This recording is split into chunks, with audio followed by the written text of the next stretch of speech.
Hello, everyone. We're here today with a friend and an individual who is our county commissioner here in Montgomery County, Tom DiBello, who is the sole Republican out of three individuals on our county commission. And Tom is someone who has been fighting some battles here and trying to work within the confines of what he has to work with there relative to our budget, spending, expenses in the county. Tom is working hard to get the word out, to have some county town halls, and to meet with you, his constituents, to get the information to you and to hear your concerns and get a little more information about what it is that he can do to help. So, Tom, I appreciate you being here, my friend, and we're going to kind of freewheel a little bit about what's going on in the county and what your thoughts are. So, Tom, I want you to start by just giving a little information about yourself and your background and what you've been doing here in the position of our county commissioner. All right. Well, first off, thanks for having me today. Really excited to be part of your podcast. I think this is a great opportunity to get good information out to our community. A little bit about myself. I'm a county commissioner. I'm going in my third year. I was elected in 2023 and took office in 24. Prior to that, I was on the Springford School Board for 12 years. And then prior to that, years ago, I was also a township supervisor. So I've been involved in politics and elected positions for 25 plus years now. I spent almost 30 years in the corporate world, building large global software systems, both in the tax and the defense industry. Rose up, through, the corporate ladder and had a successful career, and decided to, back in 2016, I think it was, I decided to retire from the corporate life. And a few months after that, I told my wife, I said, well, retirement is good. I'm enjoying it, but it's over. So now it's time to do something else. And I bought some businesses, and I ran those for several years. And then they were basically investments, or however you want to look at it. And then I sold those off. And I ran for county commissioner. So I've had a pretty successful career, and really enjoy everything I've been doing. I've been involved in youth sports for years. I helped start a youth football and cheerleading program in the Springford area, which grew into a whole entire league where we had 12 to 13 organizations from Montgomery County, Chester County, and Berks County. We probably were providing, an environment for the kids to play, youth sports, football and cheerleading probably we're averaging between 3,000 and 4,000 kids a year. Wow. So really excited to have been part of that. And unfortunately, after 16, 17 years of running that program, I decided I needed to retire from that as well, and focus on being the county commissioner, was just too much, trying to juggle all the balls. So regrettably, I still am involved on the peripherals of it, because I am I would call founding father, founding member of the organization. But there always comes a time when you have to say, it's time to pass the reins, and I left it in the hands of a great board, and they're doing amazing stuff there. But it was near and dear to my heart. It was, people ask me, what was big accomplishments over the years, and I said, well, the list is long as far as everything I've been able to accomplish. But I'll tell you, my biggest accomplishment, I feel, was the creation of that youth football and cheerleading program. To touch thousands and thousands and thousands of kids' lives over that 16, 17 years it's just an amazing feeling that it was able to do something like that. That's a beautiful thing, Tom. It really is, to be able to touch so many young people like that and support them and bring them along. It's something that just is part of you for the rest of your life. And I commend you for that. I really do. And another thing, your early retirement. My friend, once business is in your blood, it's in your blood.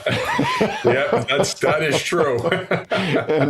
and the cool thing too, Tom, is that you bring that business acumen and that experience to politics. And, that's something that I think is missing in many instances, particularly on the other side of the aisle.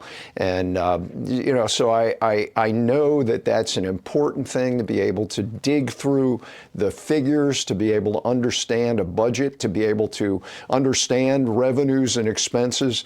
And, that's something, again, that I think is oftentimes lacking in the public vein, that you really see people who just think they have a piggy bank that they can just continue to dole out money and think wrongly, really, that it's just a never-ending deep pocket type of situation where you can just raise taxes if need be to cover expenses. You get to a point of no return there, and that's something that I know you have been battling with, and something that I know many are now trying to expose where those dollars are going and what it's being used for, and why we've had such increases in our county, as in many other counties, not only across the Commonwealth, but across the country, where dollars are being spent, yet the providers of those dollars, the taxpayers, have no idea where those dollars are going. So I know you have a lot of thoughts on that, and I know you just went through a battle relative to our budget here, where there was going to be a significant increase in that budget, and you were able to par that down. Had you held the line on that, and we had this discussion, you and I, previously, had you held the line on that, being the one sole vote that would have voted against that tax increase of, I believe it was 18%, if I'm not mistaken. It could have been up to 18, yep. Yeah, and you would have had two individuals, because there are only three of you on that county commission, that would have voted for it. So your vote would have been nullified. But instead of that, you took a different tact, and I want you to talk about that a little bit. Sure. So you're right, and when we took office in 2024, as I mentioned, we did our first budget together as three commissioners, and the three of us came into those as new commissioners from Montgomery County, although Jamila Widener was appointed the previous year for 6 months. We were still kind of coming into this, new as county commissioners. And in 2024, we went through the budget cycle. A lot of it was a learning experience for me, but there were things that I wasn't comfortable with. And we were looking at, we got it down to it was a 9% tax increase. And the year before that, I can't remember off the top of my head. I think the year before that was 13. Mm-hmm. So I was like, I wasn't comfortable with where we're at. And I was very transparent during the meetings, and I talked about this. And I said, in this budget was $7 million in additional positions. And, and the county already has close to 3,000 employees. And I really questioned, the additional $7 million in new positions. And, there might have been one or two or three of those positions that I would agree with overall, but the bucket, I just wasn't there. And there were some other things that I just wasn't comfortable with within the budget. And I voted no on that 2024 budget, and that increased for 9%. And like I said, I went through more detail into, when we were doing that vote, why I didn't agree with it, why I wouldn't support it. So then we went into the next year, and then, so now we're in 2025, and we're always, when we're doing a budget, we're always doing it for the next year, the following year, right? So in 25, we start looking at the 2026 budget. And I didn't like the entire budget process that we went through in 2024. But I'm the type of person that if I don't like something, I could sit back and say, well, I don't like it. And I sit back but I don't do that. I dive in with both feet, and I started meeting every 2 weeks with the CFO and the COO, going through all the numbers, understanding, the budget, understanding historical data, how we got to where we got to, really going through, um, uh, getting comfortable with the process. And in areas where I didn't agree with, I was very vocal about it. And so as we were going through this, one of the things that I started talking about was, well, let's talk about historical data, because historical data tells you a lot of information about, obviously, where you've been, but you could predict where you're going. Mm-hmm. And just a quick story of that: when I was on the school board, we hired our CFO, our business manager at the time, was retiring, and I was adamant about I wanted to bring somebody in from the corporate world, not the came up the traditional school district path of eventually being the business manager. And we reclassified the position as CFO. And the reason is because when I got on the school board, I inherited a $12 million deficit, and with almost a $280 million debt. And it was just crazy. And eventually, I got the board to agree with me, and we hired someone out of corporate who's still in the district today, and he's done an amazing job, where we attacked that budget process. And, the outcome was we put together a 7-year rolling budget, so that we're using historical data to predict future budgets. And, so whatever decisions we were making in that current budget year, it would automatically roll out, so you could see the impacts that it has, up to 7 years out.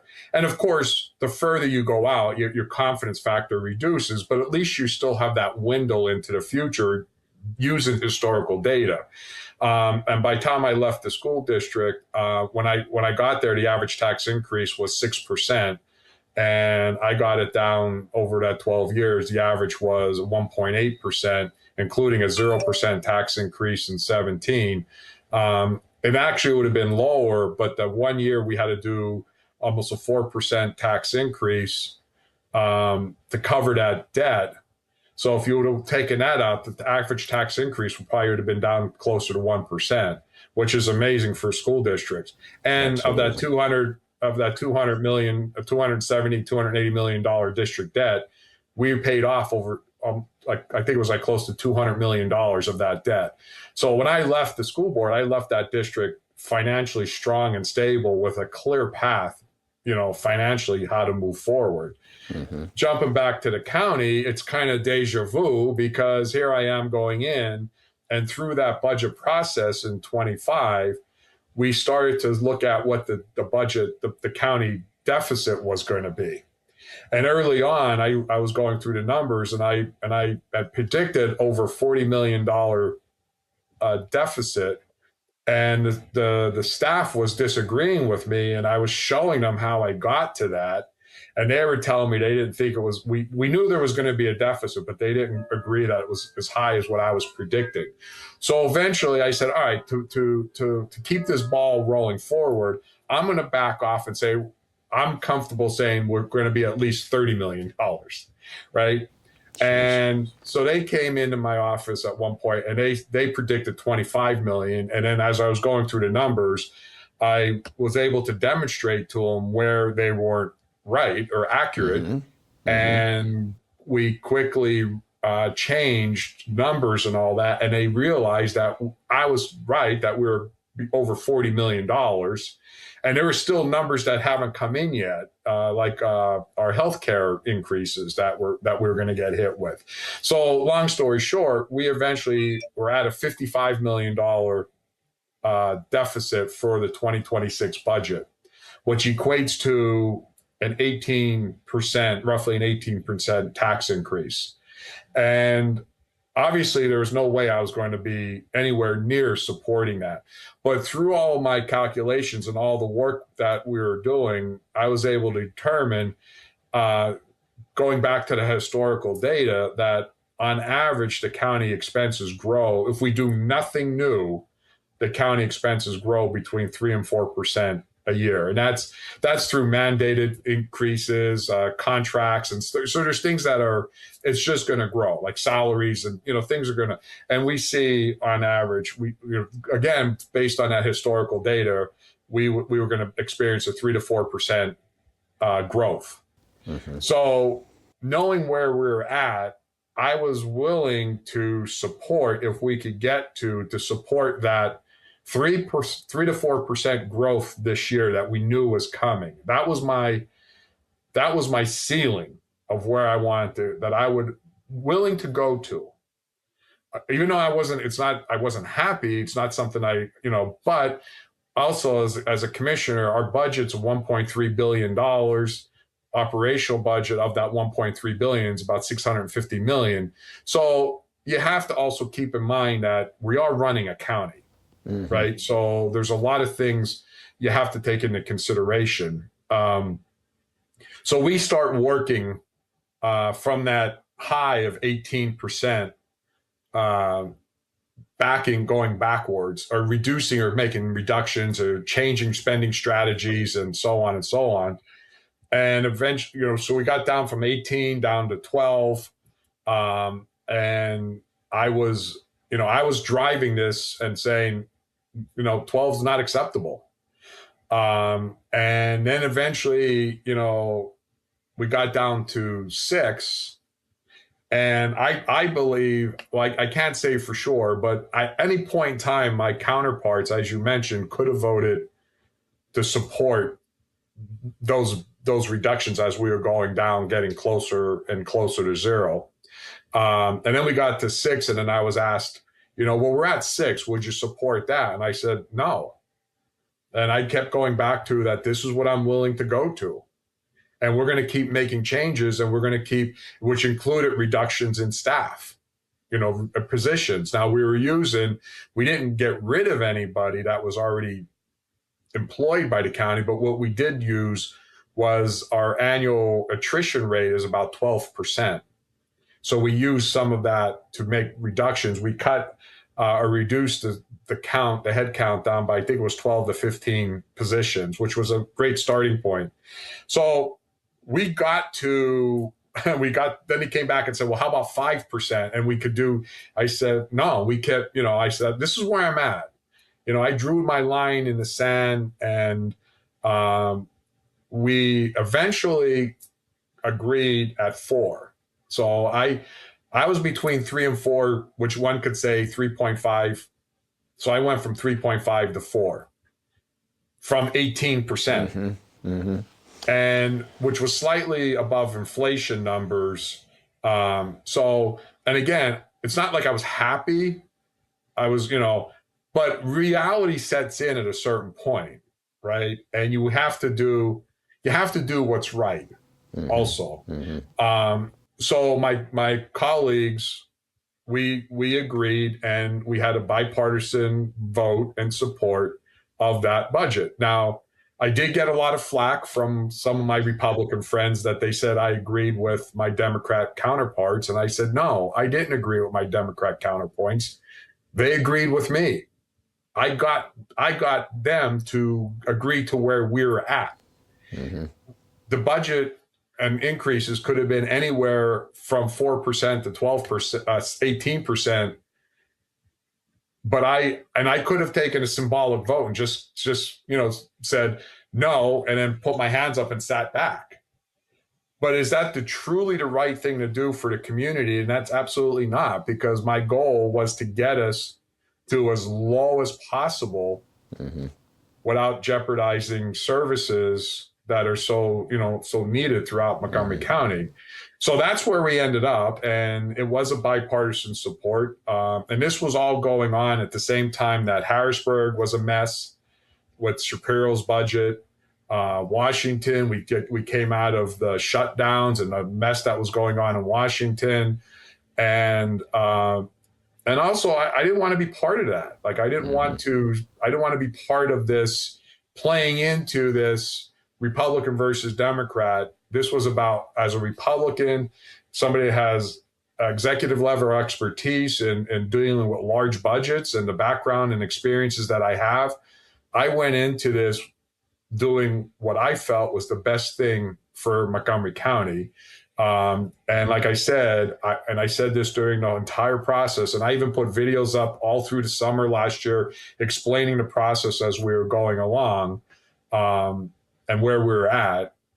But it's a big giant leap into where we need to get to, and we're not going to get there overnight. And it's, like I said, it's deja vu, because when I got on the school board in Springford, I inherited this $12 million deficit on a $125 million budget at the time, which was a big deficit. Mm-hmm. And we put forth an entire strategy, but it's a multi-year to get to a very strong, positive position, and the success comes down the road. Now, I've already started on the 2027 budget. We're already looking into this, stuff, and I proposed what I envisioned stuff that we can do for 2027 that will put us between 0 and 2%. So that's my target for 2027. Obviously, I want to be at 0. But there may be a couple things yet that we still have to work through. And I developed and I proposed an entire strategy around how we could work with our, the total resources we have in the county. And if we implement it, if I could get my counterparts to agree with me and we implement what I propose, we will probably see what I believe is at least a $35 million reduction in the budget for 2027, which would put us smack dab bang at 0 for sure. One of the things that was a lot of information. No. It was good information, Tom. You asked me how How are you doing today, Tom? How are you doing today? A couple things that I want to just point out here. From my understanding, our county is the 5th largest employer in Montgomery County. It's probably very close. It's definitely in the top 10. I don't know exactly where it is, but 3,000 employees. I mean, it is pretty large. I mean, we got the pharmaceutical companies and all that. Exactly. But it is. I mean, we have 3,000 employees, so it is. It's definitely in one of the top employers in the county. So let's just arguably say it's 5th, and if that's the case, we are in the top employers in the county, yet produce, other than services, I'll go there, nothing. Right. Okay? Just like all government. Right. So in that 5th largest employer, we have, I believe, and you correct me if I'm wrong, Tom, you've gone through the budget, about 50% of that budget goes to employee expenditures. Probably a little higher than 50%, but 50% is a safe number. So as a businessman and a previous employer of individuals, I know that in business, if you have a employee budget expenditure of 50%, along with all the other expenses you have on top of that, you're going to go out of business at some point. And, my point is, we really need to run government like a business. And we see that on a national level right now. Yeah. You being a businessman, you understand that. But I think you have two counterparts that are not like-minded relative to that business concept. And so because of that, we have increases in departments. We have increases in administrative staff. These are where the cuts, in my opinion, need to be. Now, a freeze on hiring, at least, would be something that would go a long way, I would think, in that regard. We have departments, and again, you correct me, you know better than I, that have been implemented this past year, or for this year perhaps, in things like DEI, which, as you know, on a federal level, that's kind of nixed everywhere. So, we just have some crazy things that are going on as far as the expense side, Tom, and I know you're well aware of this, and you've been battling that quite a bit, obviously, from your conversation earlier. But, that's kind of where the majority of the expenses appear to be going.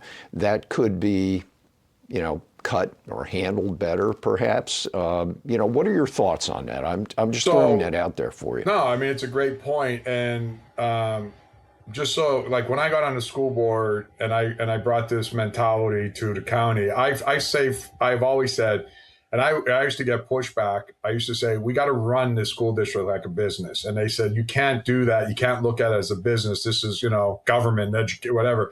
And I said, baloney. I said, because what do? We provide a service. That's what we do. We provide a service. Our service is educating students. This is when I was on the school board. Sure. And I said, and we have a revenue stream that comes in. And that revenue stream is, taxes. And, so when I was on the school board, roughly 82% of our budget came from the local tax base, 17% came from the state, and 1% roughly came from the federal government.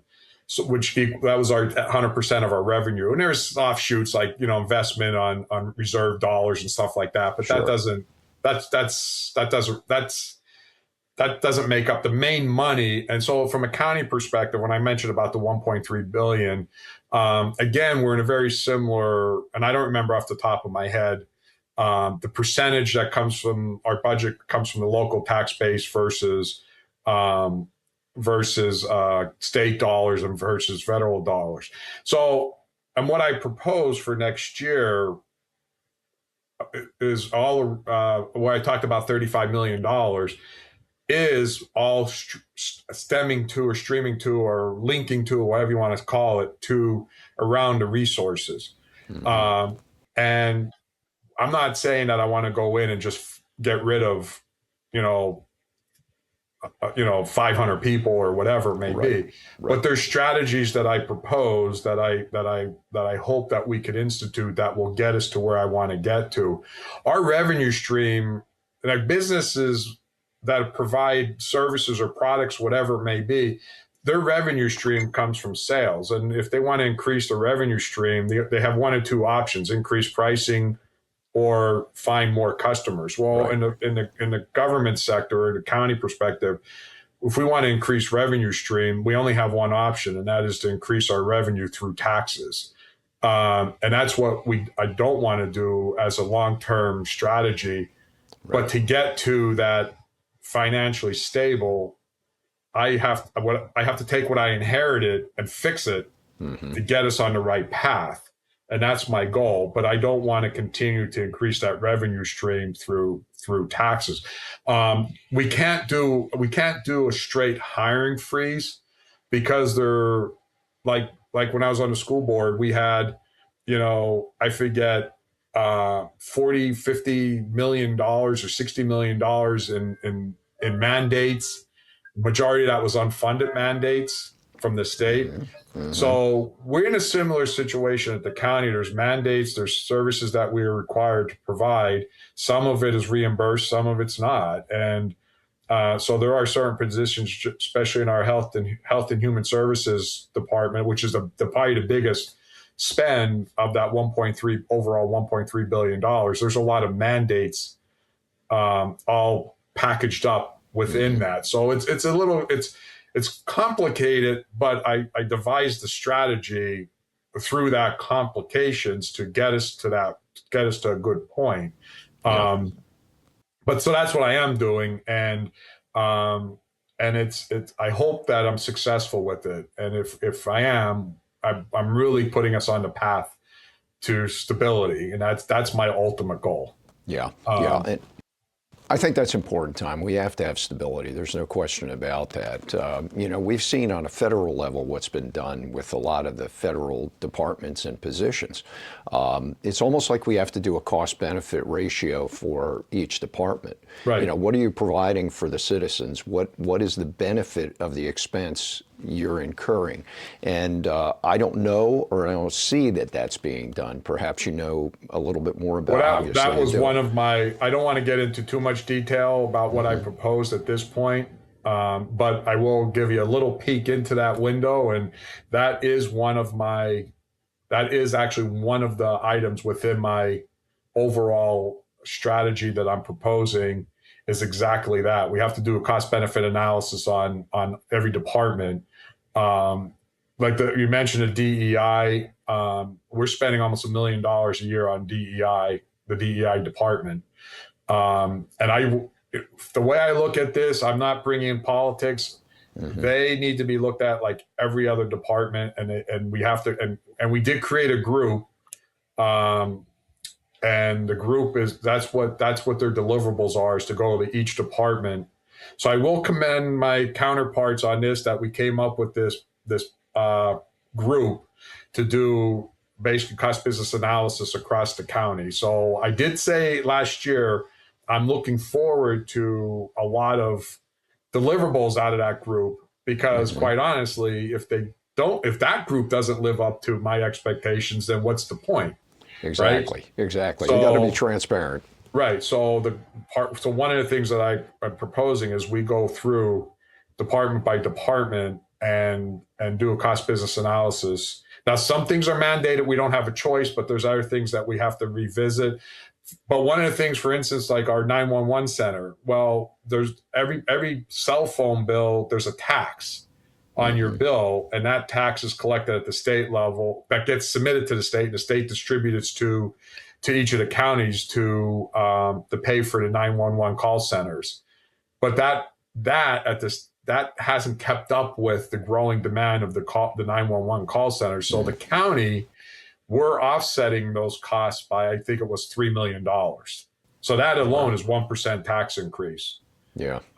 So, and we can't cut that. That's such a vital service to Montgomery County. So it's not like we could go in there and reduce or cut our 911 services, because people need to be there when that call comes in. Right. So, exactly. but that's 1%. That $3 million that we have to contribute on top of what we're getting from the state equals a 1% tax increase. So if you take that away, now we're at 3%. You see how that, where we're going with that. So there are certain things and that's why I made the decision I made to get to, because there's certain things just right now that we weren't going to get beyond. But there is proposals. The County Commissioner Association across the state has petitioned the state to look at the 911 funding, because it's not just Montgomery County, it's all the counties that aren't receiving the funds necessary to completely cover the 911 call centers. So there's action there as well. And, that ties in with some other statistics that I'll share, relative to crime statistics in the county, because they have gone up, Tom, and so because of that, you see how the ripple affects the budget, right? Right. So, we've got crime statistics over the last 3 years, according to the FBI, violent crime in Montgomery County, violent crime up 69%, motor vehicle theft up 137%, larceny up 69%, property crime up 65%, homicide and aggravated assault up 38%. So, these are part of the reasons for what you're saying.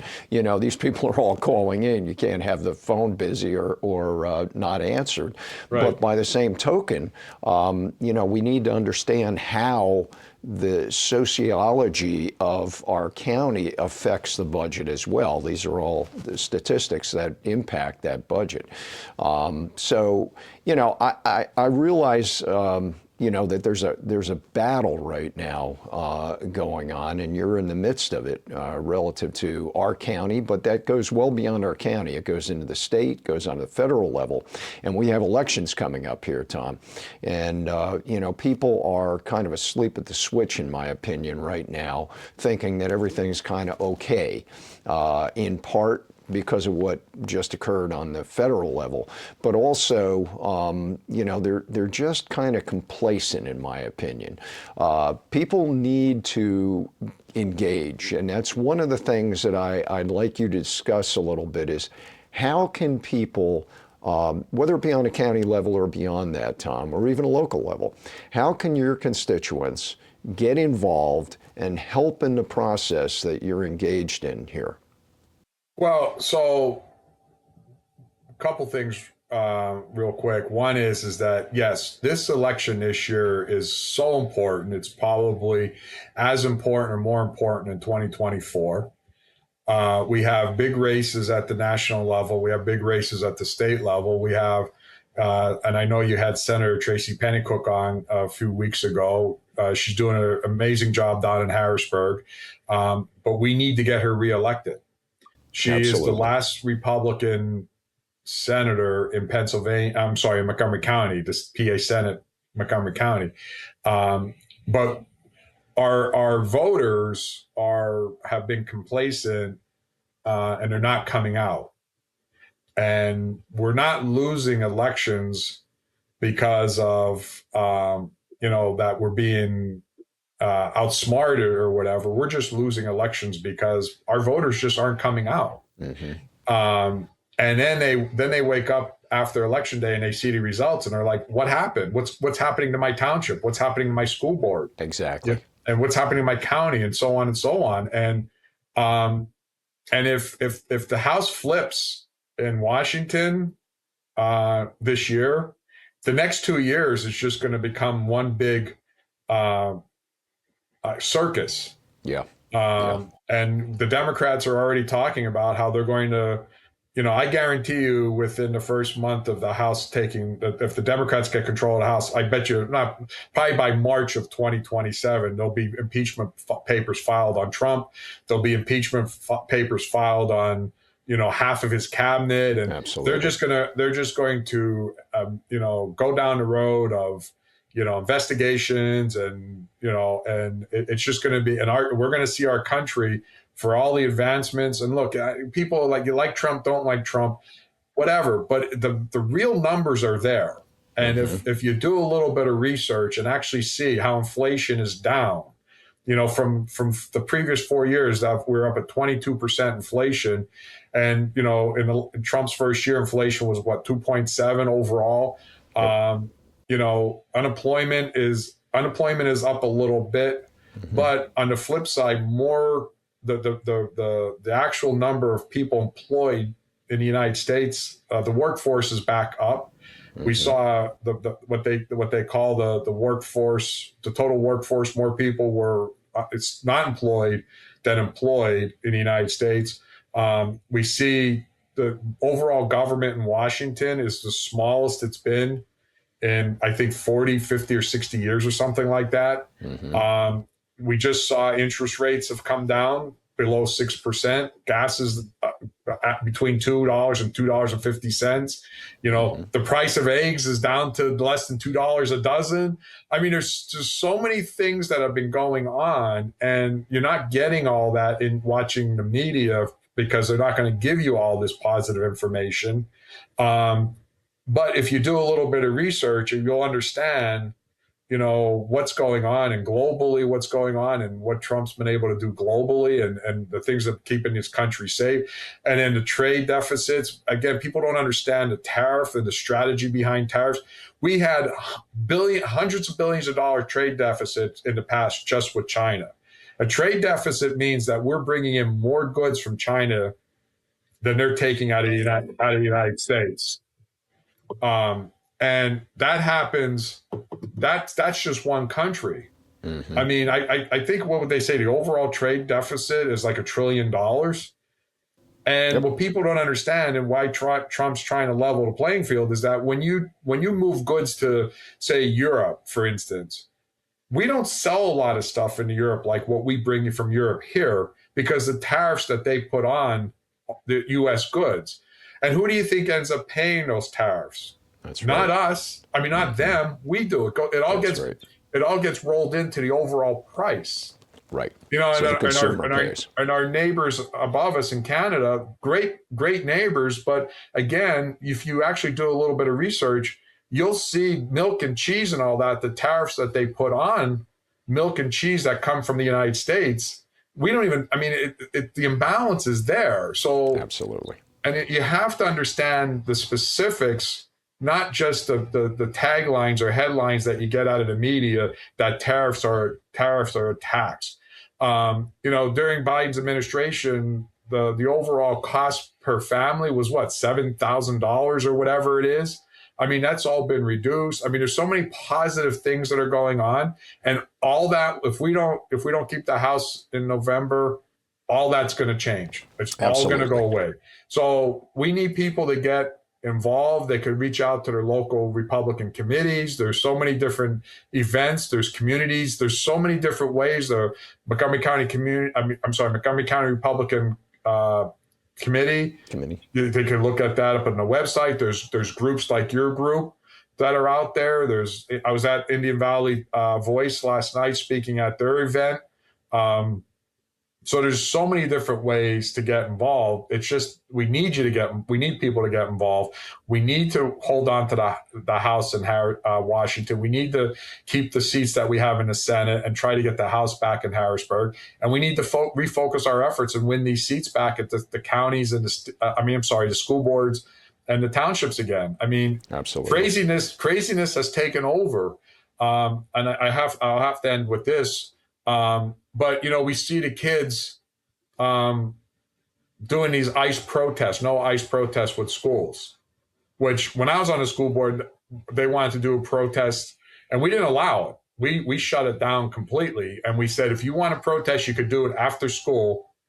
And we actually allowed them to use the auditorium if they wanted, but we did not allow them to leave the building during the school day. There are policies in place that do not allow kids to leave the school, and there's supposed to be severe consequences, because once you set a precedent, what stops a kid from getting up and walking out of school anytime they want, right? Exactly. So we held the line and we said, absolutely not. But we gave them an avenue, but that avenue was on our conditions, and that conditions was it could occur after school. And we gave them access to the auditorium, right? So we gave them an avenue. We allowed, but it was based on our rules, not their rules. And if you watch what's happened from I think the first protest was North Penn, and then so you had a couple other school districts, and then you had Pottstown last week, and their protest then spilled into the streets, and they were walking down High Street, walking down the Middle Street, blocking traffic, you know, causing chaos. To the point where we saw what happened in Quakertown, where then you had a confrontation between the police and the students. And now you have then you have the parents out, and I don't have all the details, but now you have the parents out protesting against the cops. Yeah. So, and it's escalating. And this is not, you know, they say, well, kids have their freedom to protest like everyone else. Yes, they do. But all protests have rules. That's right. Right. And when you stop enforcing the rules, bad things happen. And we saw it on the national level. We saw cities burn down. We saw federal buildings burn down. We saw people lose their lives because there were confrontation with ICE. I mean, so all these things are so important, and we need everyone to be involved. We have laws for specific reasons. They eliminate the potential for chaos, and that's what we're seeing is chaos in the streets. And the opposition does want chaos. That they absolutely creates want confusion. Chaos. Absolutely. So I want everyone to listen to what Tom just said. It's critical that you become engaged and involved. I say this every time we have an interview like this, but I can't overemphasize it. You have to get involved. You have to go to your school board meetings. You have to go to your committee meetings, your county commissioners meetings. Get out and do what needs to be done. Do not just sit on your couch, watch the news, and complain about what's going on. If you don't vote, you have no right to complain. You got to get out. You got to get involved. You got to get engaged.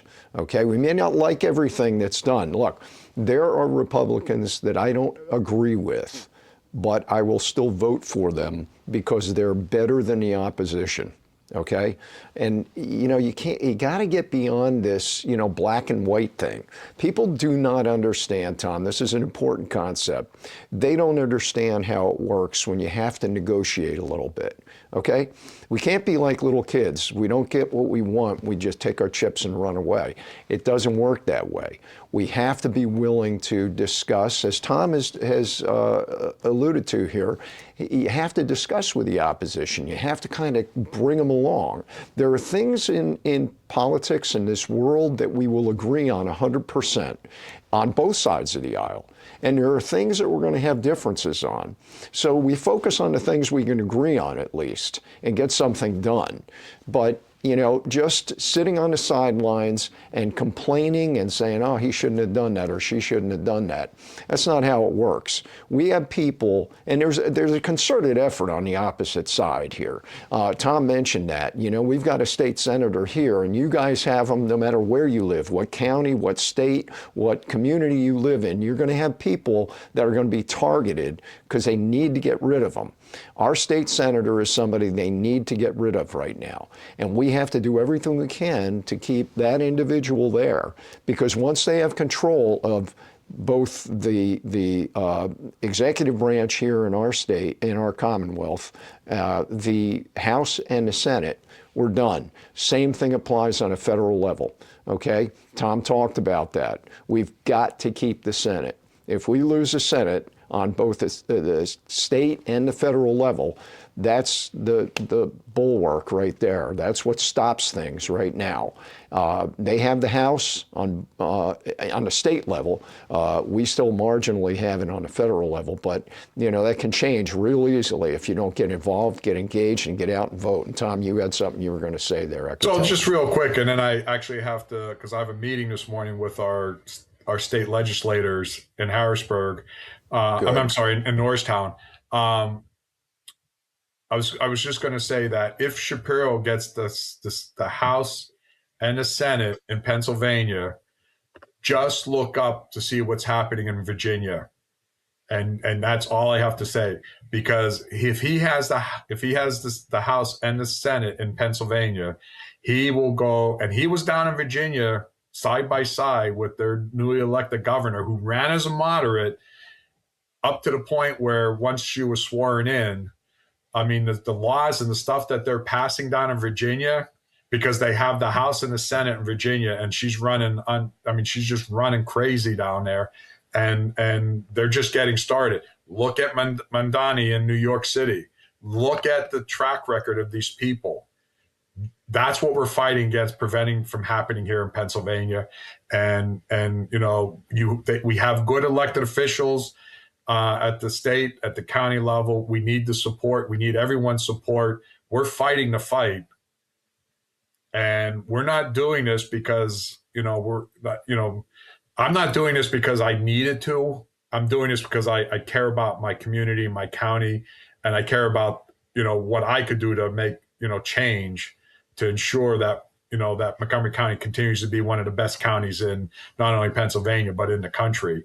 But we can't do it alone. And we need everyone's help, and we need everyone to be out there working with us. And I'll leave with this.